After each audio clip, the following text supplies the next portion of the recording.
Once upon a time, a Discord user named simply as Joe on the Adventure Game Hotspot server suggested I make a video for point-and-click adventure games with the best soundtrack. And since this channel is musically inclined, I thought it fit like a glove, at least thematically.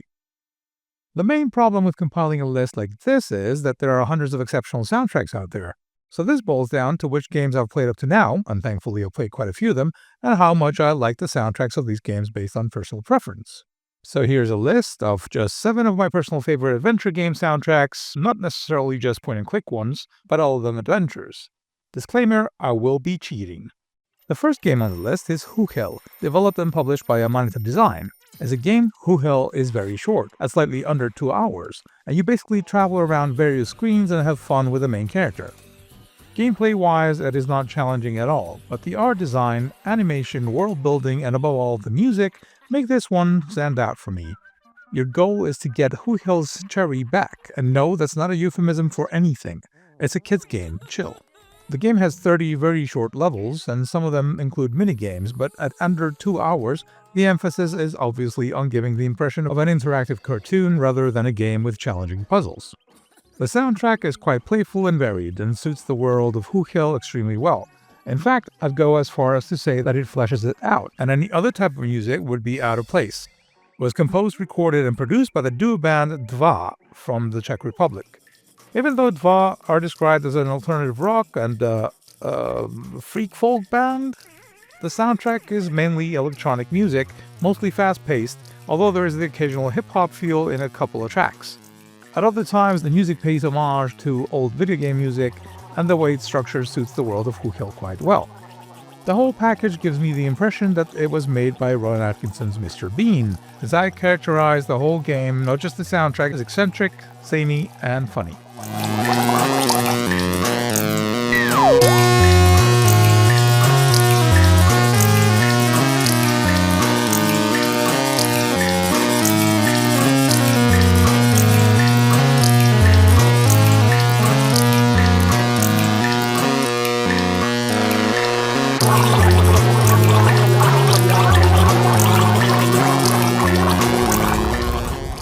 We had Hell and its silliness, so now let's visit Scorn. Full disclaimer, I absolutely adore Scorn. The game is a walking sim of sorts, which is not something I usually enjoy, but in this case, this is something I was quite fond of. It has very light elements of puzzles and some pseudo-survival elements that can be entirely bypassed. The world the game drops you in is inspired by the works of H.R. Giger and Beksinski, filled with nightmarish creatures in grotesque surroundings. The technology found in this world is biological, with structures being part flesh and bone and part machine. You need to explore different areas of the world and eventually reach the end where things become a tad clearer. As there is no text or excessive exposition, everything is left up to the player to piece together. Japanese games could take at least some notes from this type of storytelling. But let's talk about the soundtrack, which is comprised of tracks by Tech, the work of which I was not aware of before Scorn, and Lustmord, whose work I've known since my teens. The running time is about 2 hours of crushing dark ambient, and it suits the game perfectly, helping it flesh out its world. Good dark ambient isn't just synth music, but incorporates complex soundscapes, and this one has it in spades. The main issue with both the game and the soundtrack is that it's for a very niche audience, which is why I can't just start recommending it left and right. This is for individuals who would like to spend some time wandering around their messed up dreams while they're awake.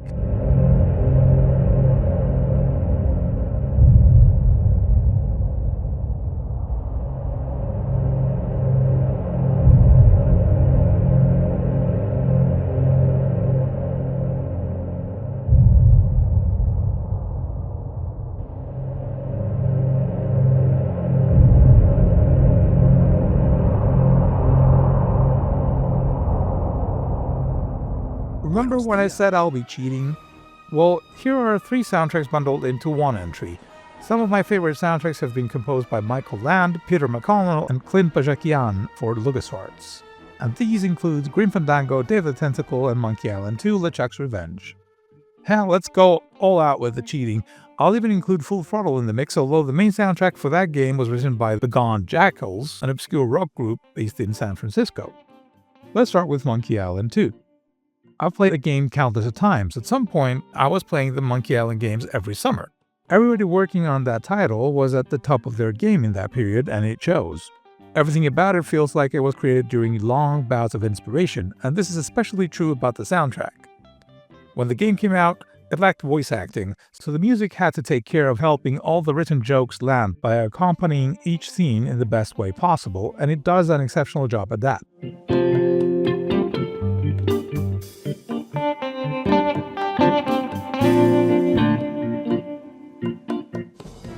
Next up is Day of the Tentacle. This was LucasArts' first voice adventure game, I think, although I remember Loom had voice and that was released before Day of the Tentacle, so I'm going to assume that someone got their info wrong. Let me know down in the comments. In any case, I remember playing this game for quite some time, since this was at a time before the wide availability of the internet or walkthroughs, and I enjoyed every minute of it. The game feels like you're playing in a cartoon, and the soundtrack accentuates that feeling. It's not just the music that sounds quite cartoony, it's also the choice of sounds and instruments. Absolutely brilliant cartoony soundtrack.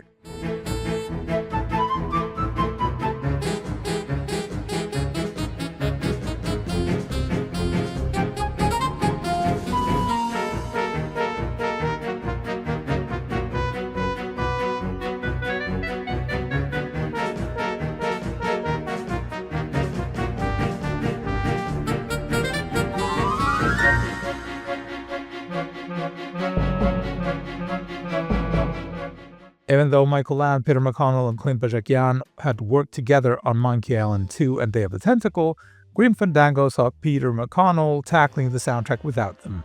The whole soundtrack follows the big band style of music of the 1940s, which was also around when film noir was a thing. And since Grim Fandango takes inspiration from a lot of films of that era, it's to be expected that its soundtrack would follow suit. This was at a time when 3D graphics were just becoming a thing, and Grim Fandango was toying around with some innovative ideas on tricking the viewer to ignore the simplicity of the rudimentary graphics, while with placing it in the land of the dead and you interacting with mostly skeletons and weird creatures. What helps in covering up this lack of extra polygons is the music, which at times becomes the protagonist of the game, and just transports you wherever the game is suggesting it's taking us.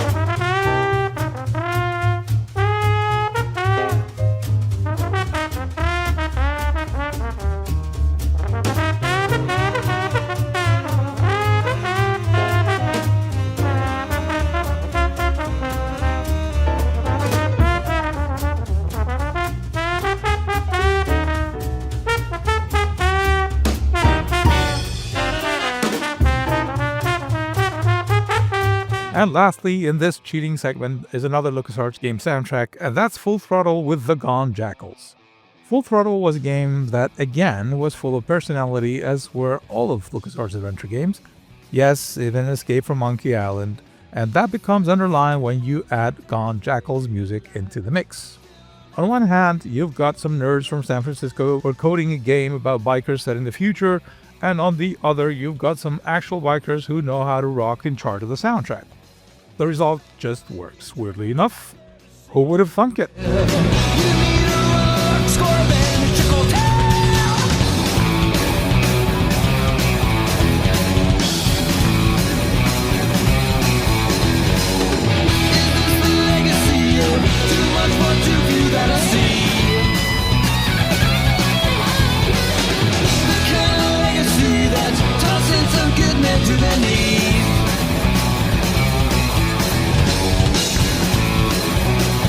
Hypothetically speaking, let's say you decide to make a game that's about a private investigator aboard a ghost ship with a pocket watch that helps you revisit someone's death at the exact moment it occurs.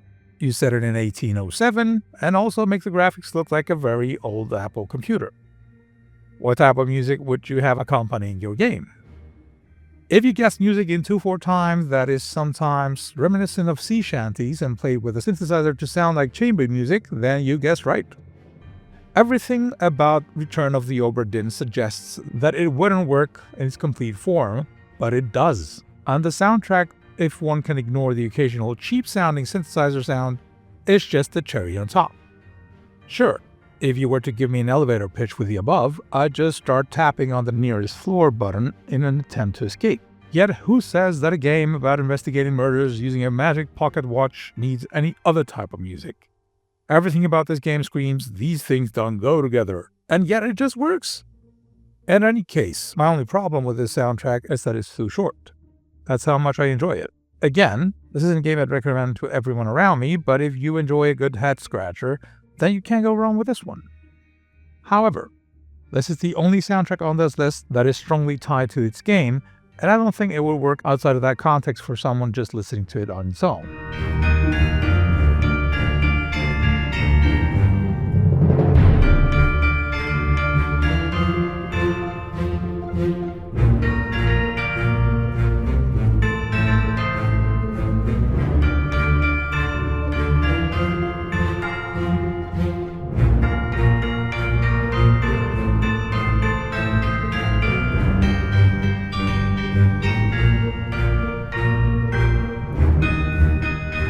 If you've seen my video on Telltale Games, you may have noticed that I'm a big fan of Sam & Max The Devil's Playhouse. The game gets a lot of things right: the snappy writing, the witty humor, the variety between the episodes, the innovative gameplay, the on-spot acting, and also the quirky music. I'd first come into contact with Sam & Max when I played the demo of Hit the Road, the first game in which they were featured, released by LucasArts in 1993, and I immediately became a fan. The Devil's Playhouse was the third Sam & Max game released by Telltale Games, and what's immediately apparent is the way they shake things up in the gameplay department, which makes for a quite fun game. And when you add the music by Jared Emerson Johnson into the mix, it skyrockets the game into greatness. It doesn't help that it opens with a scene that lampoons Plan 9 from Outer Space, which is admittedly one of the best films ever made. Changed my mind. Whereas in the previous Telltale Sam & Max games, the soundtracks were mostly jazzy affairs, from what I recall, in The Devil's Playhouse, it's an amalgamation of pulpy sci-fi jazz complete with a theremin, I'm assuming bossa nova, and also some orchestral weirdness here and there, all packaged with a zaniness that one associates with Sam & Max. Oh, and polka. Yes, there's also a polka song. The competence and talent of Jared Emerson Johnson is instilled in every single track of his, and in The Devil's Playhouse is quite prominent.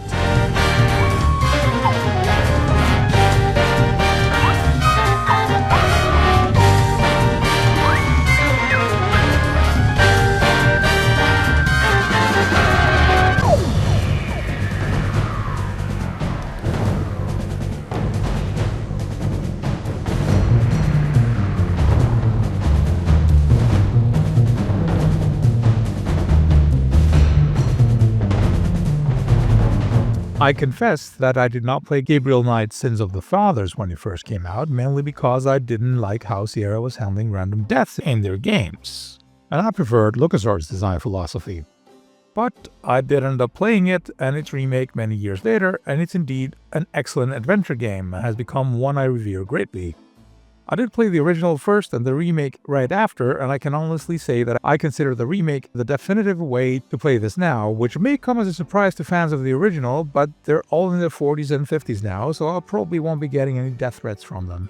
In the game, you play as Gabriel Knight, who's an owner of a bookstore in New Orleans and an author to boot. He's tormented with nightmares that seem to be related to the voodoo murders happening in the city at that period, and that takes him on a long-winded investigation to solve said murders. As for the soundtrack, it's got some outstanding tracks, but also some questionable choices, like a marching song that incorporates a police whistle and some extremely happy melodies here and there. But I'd rather focus on the positives, since when the songs land, they stick the landing perfectly. And the whole soundtrack helps create an aura of mysticism and a sense of darkness in the game. Well, except the police whistle song. I don't know what the composer Robert Holmes was thinking with that one.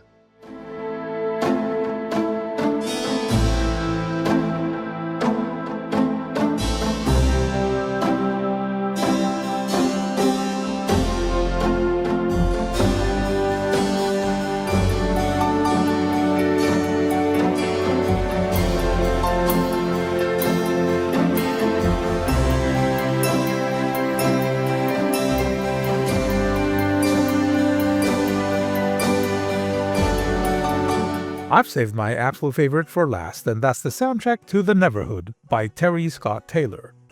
When I first played the game back in the 90s, I loved everything about it, and most of all, the soundtrack. This point-and-click adventure game was published by DreamWorks Interactive in 1996. Yeah, the same DreamWorks that's behind films like Kung Fu Panda, How to Train Your Dragon, and Shrek. The game makes heavy use of claymation and follows the character named Clayman as he explores the world around him and discovers where he comes from. The animation is funny and, given the rest of the package, a tad on the weird side. This is accentuated by the brilliant soundtrack, which ranges between various genres, including blues, rock, and just notes thrown on the music sheet, with quirky vocals ranging from gargling, coughing, weird voices, and the occasional shouting. My main problem with the soundtrack is that I can't pick a favorite track. Fine, if you had to listen to one track, you can't go wrong with Clayman's theme. It's got a relaxed, carefree feeling to it that I think most people enjoy listening to. Sadly, the game is no longer available for sale unless you're aiming for a second-hand copy. The soundtrack, however, can be purchased on Mr. Taylor's official Bandcamp page. In 2015, the same devs released Army Krog after a successful Kickstarter. The game uses claymation again, and is a point-and-click adventure game like The Neverhood, but I feel that it lacks the latter's distinct personality. As for the soundtrack, it retains the style of The Neverhood, but it's been 20 years later and Mr. Taylor seems to have calmed down a tad. Although I enjoy the Army Krog soundtrack, I still prefer the Neverhood one by this much.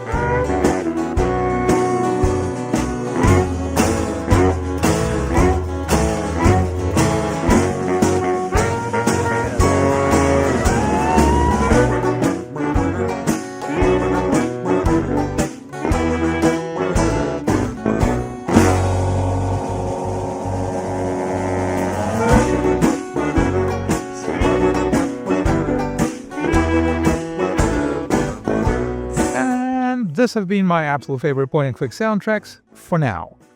This could change tomorrow or next week. In any case, I think I'll do another one of these for other genres as well. Later.